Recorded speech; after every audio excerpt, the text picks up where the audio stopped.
I want to share with you people my networking journey. Some years back, I was invited for a meeting. I would say a high class meeting. So reaching there were these important people. And I must confess, it was my first time to meet such people on a big table. We were 13 people there. And when the time for introductions came, I realized we had directors, program managers, finance officers, project officers, monitoring and evaluation officers, and some representatives from government. It was my first time to be on such kind of table. I really felt proud. I felt good. I had made it. I felt that I had achieved. I felt good for myself. The meeting was about us, my organization, Caritas Kampala, and another organization. So we're discussing how to co-implement a youth livelihood program. It was a coffee program. So as we began discussing, the feelings of pride began to fade gradually because of what I noticed. One, out of the 13 people, I was the only lady on that table. Yes, at first it felt good, but then I began to feel a sense of isolation. Another thing I noticed is that out of the 13 people on that table, there was no youth on that table. And here we were, discussing youths, women and men, but nobody to represent those youths. I felt ashamed of myself. So something inside me went to, well, who are these people missing here? And what should I do? Maybe next time to see that we include them. It was a big decision-making table. Decisions were being made by majority men, one female, and no youth at all. It was so disappointing. It was so shameful. So, as we moved on, and I began thinking about what to do, then I said to myself, let me do less of speaking, but more of observation and noticing. So I noticed that though the majority were men, there were some of them who were speaking passionately about women and youths. Then I said, I think I'll need to talk to these people. Because in that platform where women were underrepresented and youths, whenever I spoke something, of course, I was heard less, tell the truth. So I noticed some people who were passionate about youth and women. And I said, now these ones, I'm going to make them my allies. So during the break, I tried to reach some of those ones and engage them. I told them, you look, we are here discussing youths, youthful women, about coffee, but then these people are not represented. Do you think that next time we can invite at least one or two to represent them? Then some actually understood me and say, you can give your point now. Because at first maybe I was misunderstood. So I got some 3 allies. Said, yes, we are here. We shall support you.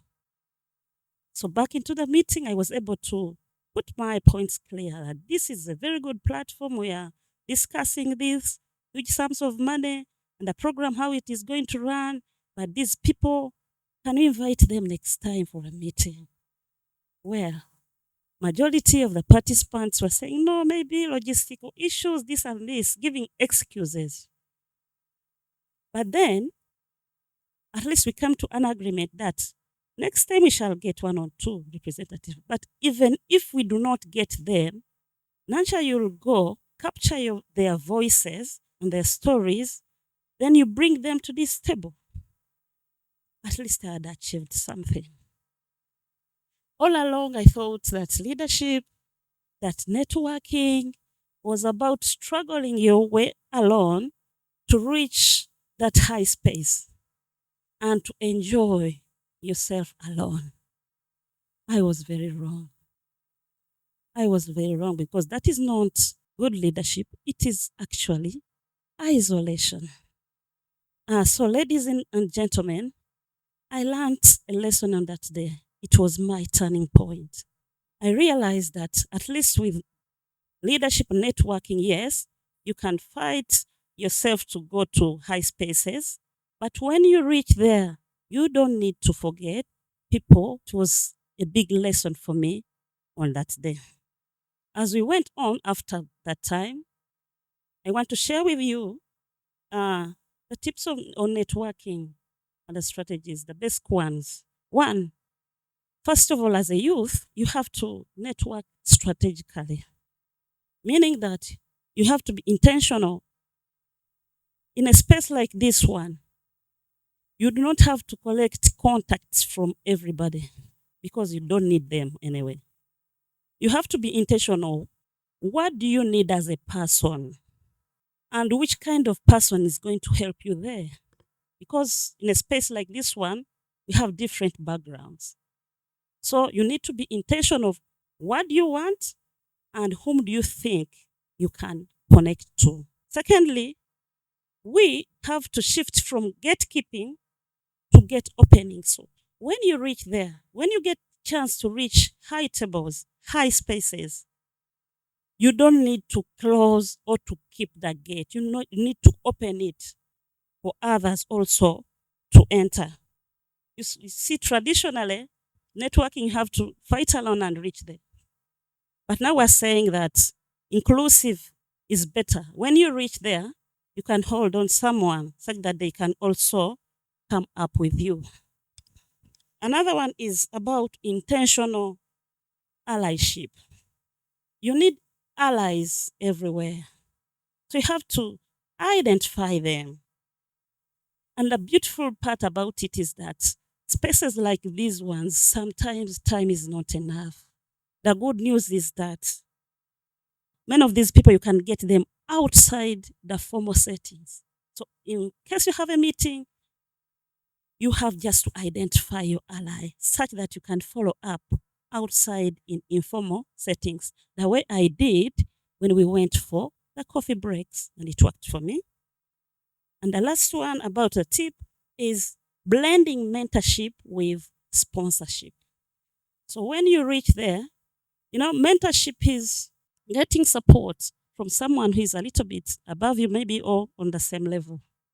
Well, yes, it is important because it helps you to build your skills and to learn more. But if you're a mentor, if you so happen to become a mentor one time, it is very good if you mentor so many people.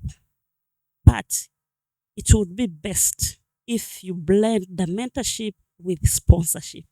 Sponsorship means that after mentoring those people, you know that you've built their capacities, then you should begin to advocate for them such that they can go to another level.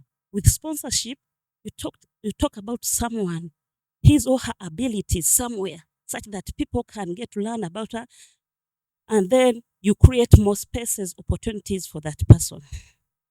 So, ladies and gentlemen, as I'm signing out, we can take only 3 practical takeaways with us. As a youth, always make yourself valuable.